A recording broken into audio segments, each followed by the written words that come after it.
जय हिंद दोस्तों, स्वागत है आपके अपने परिवार सुपर एजुकेशन में। दोस्तों हम आज करेंगे हिंदी की प्रैक्टिस दोस्तों। इसी मैंने वो इसमें क्वेश्चन सिलेक्ट किए हैं जिस प्रकार से आपके एग्जाम में पूछे जाते हैं। हो सकता है आपको 10 क्वेश्चन लगभग लगभग इससे 10 क्वेश्चन हूबहू देखने को मिले। तो जिस भी भाई दोस्त ने मेरे चैनल को सब्सक्राइब नहीं किया है तो सब्सक्राइब कर लिए, ताकि सभी वीडियोस का नोटिफिकेशन आप तक पहुंच सके और आप इनका लाभ उठा सकें। जैसे हमारा प्रश्न पहला दिया गया है। पहला प्रश्न क्या दिया गया है कि भारतीय संविधान में हिंदी को मान्यता कब मिली। तो दोस्तों इसका राइट आंसर हो जाएगा 14 सितंबर 1949। हमारी भारतीय संविधान में हिंदी को मान्यता मिली है 14 सितंबर 1949 को। फिर हमारा नेक्स्ट प्रश्न दिया गया है, भारतवर्ष के लिए हिंदी भाषा का नाम सबसे पहले किसने सुझाया था। तो दोस्तों इसका राइट आंसर हो जाएगा रविंद्रनाथ ठाकुर या टैगोर। दोस्तों यहाँ पर ठाकुर लिख लीजिए, रविंद्रनाथ ठाकुर। किसने सुझाया था हिंदी भाषा का शब्द? रविंद्रनाथ ठाकुर। ऑप्शन नंबर 3 हो जाएगा इसका राइट आंसर। फिर नेक्स्ट हो जाएगा, हिंदी की उपभाषाएं कितनी है बताइए। हिंदी की उपभाषाएं की बात करें तो ये कितनी है? 6। इसका राइट आंसर हो जाएगा ऑप्शन नंबर 4। फिर नेक्स्ट दिया गया है, निम्न में स्पष्ट स्वर और संयुक्त स्वर कौन सा है। अगर स्पष्ट स्वर की बात करें तो आपका ये जो आपका बड़ा आ होता है, और ये जो होते हैं ये पांचों क्या होते हैं? आपके स्पष्ट स्वर होते हैं। और संयुक्त स्वर भी अगर संयुक्त स्वर की बात करें तो आपका ये होते हैं संयुक्त स्वर, और ए और ऐ ये भी संयुक्त स्वर होते हैं। तो इसका राइट आंसर दोस्तों क्या हो जाएगा? ऑप्शन नंबर 3 इसका राइट आंसर हो जाएगा। औ ये क्या है? स्पष्ट स्वर। और मध्य स्वर की बात करें तो ये आपका ये छोटा वाला आ मध्य स्वर होता है। और अग्र स्वर की बात करें तो दोस्तों अग्र स्वर होता है आपका छोटी ई, बड़ी ई, और आपका ए और ऐ हो जाएगा। ई ई ए ऐ ये आपके क्या होते हैं? अग्रस्वर होते हैं। फिर नेक्स्ट प्रश्न दिया गया है, निम्न में अघोष व्यंजन है। अगर अघोष व्यंजन की बात करें तो अघोष व्यंजन क्या होते हैं? आपके प्रत्येक वर्ग का पहला वर्ग और दूसरा वर्ग, प्रत्येक वर्ग का पहला वर्ग और दूसरा वर्ग अघोष व्यंजन होते हैं। तो इसमें कौन सा दिया गया? ये आपका चौथा है, ये यानी कि पा से चालू होता है, तो ये प्रथम वर्ग में आता है। तो ये आपका आ जाएगा पा। ऑप्शन नंबर 2 इसका राइट आंसर हो जाएगा। फिर नेक्स्ट दिया गया है, निम्न में प्रकंपित या लुंठित वर्ण है बताइए। प्रकंपित या लुंठित वर्ण दोस्तों रा है। रा को क्या कहते हैं? प्रकंपित या लुंठित वर्ण। और ला को क्या कहते हैं? ला को आपको कहते हैं पार्श्विक व्यंजन। किसको कहते हैं? पार्श्विक व्यंजन। फिर निम्न में से कौन सा अनुनासिक वर्ण है? अनुनासिक वर्ण की बात करें तो आपका पंचम वर्ग होता है, पांचवा वर्ग होता है आपका अनुनासिक। तो आपके पांचवें वर्ण में आते हैं ऑप्शन नंबर 4 अड़ा और का, इया और अंगा और मा। सॉरी दोस्तों, इया और अंगा और आपका माँ भी ये क्या होते हैं? ये अनुनासिक वर्ण होते हैं, और ये 5 अनुनासिक वर्ण होते हैं जिसे हम पंचमाक्षर कहते हैं। फिर निम्न में से कौन सा शब्द वर्तनी की दृष्टि से शुद्ध है? प्रतिनिधि दोस्तों गलत है। प्रतिनिधि ये भी गलत है। प्रतिनिधि ये भी गलत है, यानी ऑप्शन नंबर 4 इसका राइट आंसर होगा। प्रतिनिधि दोस्तों ऐसे लिखा जाता है। फिर नेक्स्ट दिया गया है हमारा 9 नंबर क्वेश्चन, निम्नलिखित में से कौन सा शब्द तत्सम नहीं है। अगर तत्सम की बात करें तो ये आपका ये जो आँख है ये क्या है? ये तत्सम नहीं है, ये क्या है? तद्भव है। दोस्तों जितने भी आपके ये अनुस्वार वाले यानी कि चांद बिंदी जो भी हो, तो 99% जिसमें भी बिंदी हो ऊपर 99% वो आपके क्या होते हैं? तद्भव होते हैं। क्या होते हैं? तद्भव होते हैं। फिर नेक्स्ट है, शाश्वत का पर्यायवाची है बताइए। शाश्वत का पर्यायवाची दोस्तों क्या होता है? शाश्वत का अगर पर्यायवाची बात की करें तो ये इसका राइट आंसर हो जाएगा ऑप्शन नंबर 3 चिरंतन। क्या हो जाएगा? चिरंतन। फिर नेक्स्ट दिया गया है, खर का पर्यायवाची शब्द है बताइए। खर का पर्यायवाची शब्द दोस्तों गधा। क्या होता है? खर का पर्यायवाची शब्द होता है गधा। फिर नेक्स्ट दिया गया है 12 नंबर, नीचे दिए गए शब्द में प्रतिवादी का विलोम बताइए। प्रतिवादी का विलोम दोस्तों क्या होता है? वादी। इसका राइट आंसर हो जाएगा ऑप्शन नंबर 4। प्रतिवादी का विलोम शब्द हो जाएगा वादी। फिर नेक्स्ट दिया गया है 13 नंबर क्वेश्चन, किसी भी पक्ष का समर्थन नहीं करने वाला वाक्य के लिए प्रयुक्त एक शब्द है। क्या है? तटस्थ। जो तटस्थ होते हैं यानी कि ये किसी के बारे में या किसी के तरफ ये नहीं झुकते, तो ये क्या हो जाते हैं? तटस्थ। किसी का भी समर्थन नहीं करने वाले क्या होते हैं? ऑप्शन नंबर 3 तटस्थ होते हैं। फिर 14 नंबर क्वेश्चन है, जिसमें अपमान का भाव हो वहाँ वह हंसी क्या कहलाती है। प्रयुक्त वाक्य के लिए एक शब्द पहचानिए। क्या कहलाएगी? हास कहलाएगी, परिहास, व्यंग या उपहास? तो दोस्तों इसका राइट आंसर हो जाएगा उपहास। जिसमें अपमान का भाव हुआ हंसी क्या कहलाती है? उपहास। दोस्तों इसका राइट आंसर 4 हो जाएगा। फिर नेक्स्ट दिया गया है मिठास शब्द में कौन सी संज्ञा है? दोस्तों मिठास शब्द क्या है? एक भाववाचक संज्ञा। मिठास क्या है? ये मिठाई से बनी दोस्तों मिठास। मिठाई क्या है? आपकी जातिवाचक संज्ञा है, तो ये आपका क्या हो जाएगा? भाववाचक संज्ञा। फिर नेक्स्ट है निम्नलिखित में सॉरी दोस्तों, प्रश्न दिया गया निम्नलिखित विकल्पों में से सभी शब्द समूहवाचक संज्ञाएं। क्या दिया गया? निम्नलिखित विकल्पों में से सभी शब्द क्या है? समूहवाचक संज्ञाएं। तो बताइए किसमें सभी शब्द समूहवाचक संज्ञाएं? बताइए। तो इसका राइट आंसर दोस्तों हो जाएगा सेना, कक्षा, सभा। ये क्या है? ये पहला इसका राइट आंसर हो जाएगा। सेना, कक्षा, सभा ये क्या है? समूहवाचक। तो चूंकि सेना में भी समूह के रूप में होते हैं, कक्षा में भी एक से अधिक रहते हैं और सभा भी काफ़ी लोगों की होती है, और आपकी ये भीड़ भी आपकी क्या हो जाएगी? समूहवाचक संज्ञा। फिर नेक्स्ट दिया गया है 16 नंबर, निम्नलिखित विकल्पों में से किस विकल्प में सभी शब्द व्यक्तिवाचक संज्ञा? बताइए। सभी शब्द व्यक्तिवाचक। ममता, बैल, राधेश्याम। दोस्तों राधेश्याम और ममता ये क्या व्यक्तिवाचक संज्ञा है, लेकिन ये जो बैल है ये जातिवाचक संज्ञा है। राधेश्याम, पन्नालाल, हिमालय। तो दोस्तों इसका राइट आंसर हो जाएगा ऑप्शन नंबर बी। सॉरी दोस्तों, ऑप्शन नंबर दूसरा हो जाएगा इसका राइट आंसर।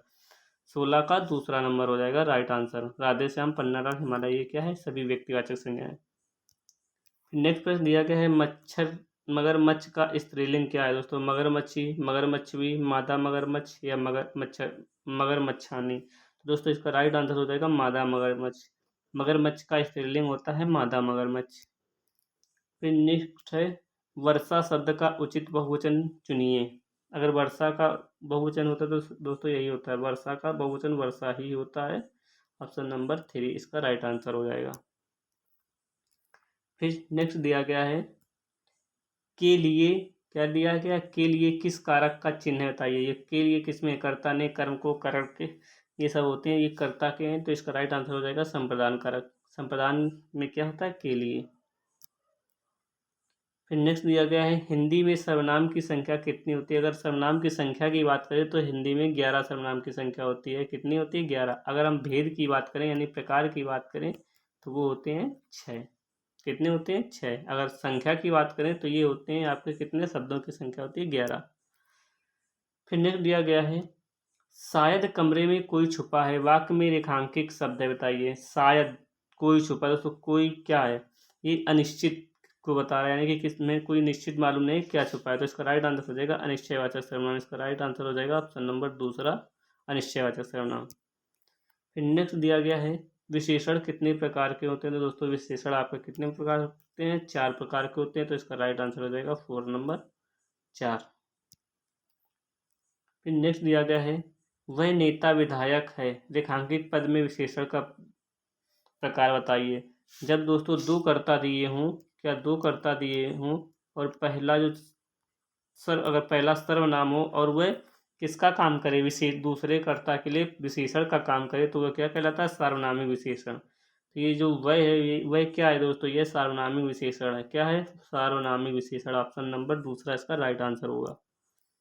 फिर नेक्स्ट दिया गया है क्रिया का रूप किसके अनुसार बदलता है? क्या वचन के अनुसार बदलता है, लिंग के अनुसार बदलता है, पुरुष के अनुसार, या तीनों? दोस्तों क्रिया का रूप इन तीनों के अनुसार बदलता है, तो इसका राइट आंसर हो जाएगा ऑप्शन नंबर 4 ये तीनों।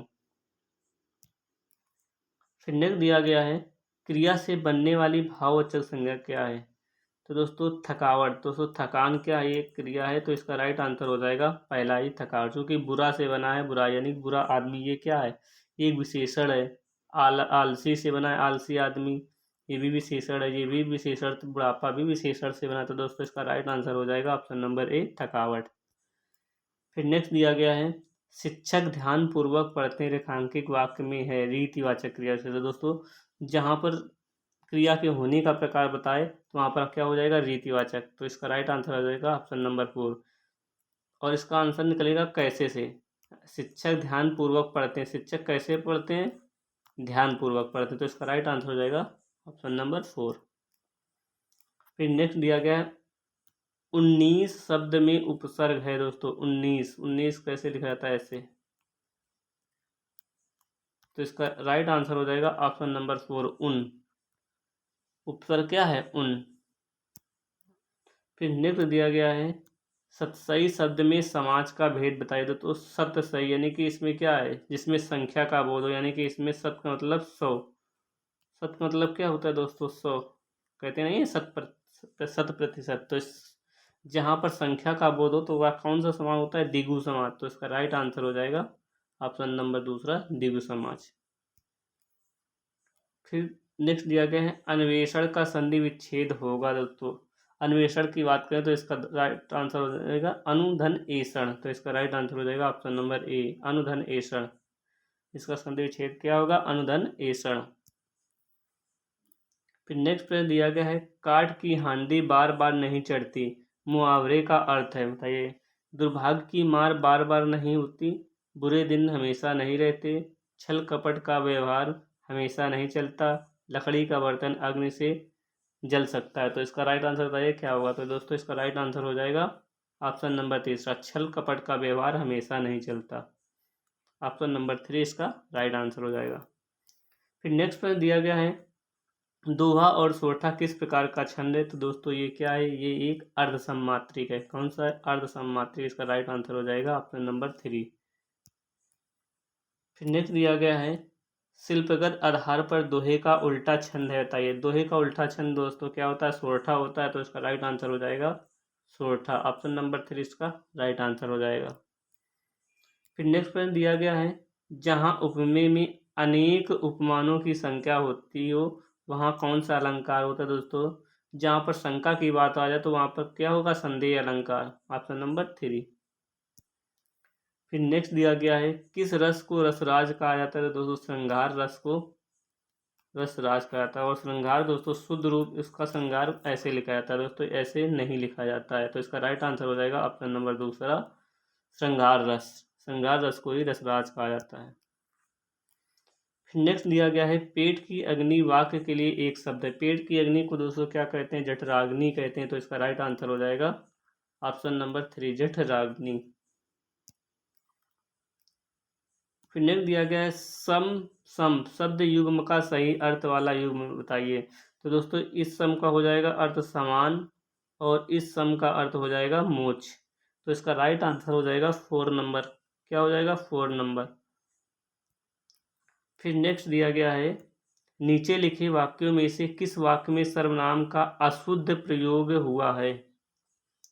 वह स्वयं यहाँ नहीं आना चाहती, आपके आग्रह पर मैं दिल्ली जा सकता हूँ सही है, मैं तेरे को एक घड़ी दूंगा यही गलत है। तो इसका राइट आंसर हो जाएगा ऑप्शन नंबर 3 मैं तेरे को नहीं मैं तुम्हें एक घड़ी दूंगा। इसका राइट आंसर हो जाएगा मैं तुम्हें एक घड़ी दूंगा। तेरे को शब्द नहीं होता है। तो इसका राइट आंसर हो जाएगा 3। फिर नेक्स्ट दिया गया है नरेश सो रहा था वाक्य में कौन सा काल है। वाक्य में कौन सा काल है? तो दोस्तों क्या पूर्ण भूत है, क्या अपूर्ण भूत है, कि आसन भूत है या समान भूत है। तो दोस्तों ये एक अपूर्ण भूत है, यानी कि सो रहा था। अभी सोने का कार्य उसका चल रहा है, पूरा नहीं हुआ है और पास्ट में चल रहा है। तो ये क्या हो जाएगा? अपूर्ण भूत हो जाएगा। तो राइट आंसर हो जाएगा ऑप्शन नंबर दूसरा इसका।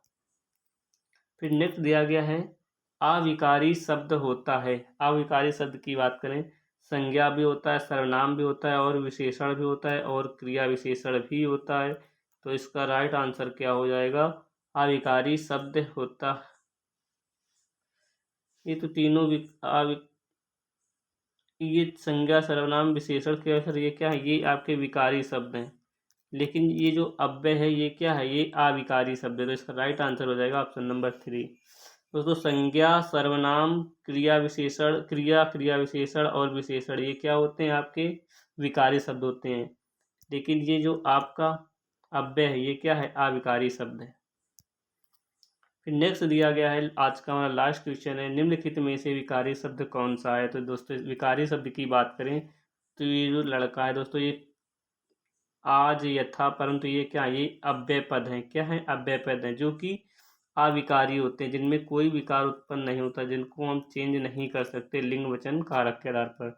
तो इसका राइट आंसर हो जाएगा दोस्तों लड़का का लड़की भी हो जाएगा, और इसका बहुवचन भी हो जाएगा, लड़का का लड़कों हो जाएगा। तो इसका राइट आंसर हो जाएगा ऑप्शन नंबर 4। तो दोस्तों इसी प्रकार के आपके एग्जाम में प्रश्न पूछे जा रहे हैं, और हिंदी अगर आपको इसमें से लगभग लगभग आपको 10 क्वेश्चंस हूबहू आपको देखने को मिलेंगे। तो दोस्तों हिंदी की प्रैक्टिस के लिए हमारे चैनल को सब्सक्राइब करें। जय हिंद दोस्तों।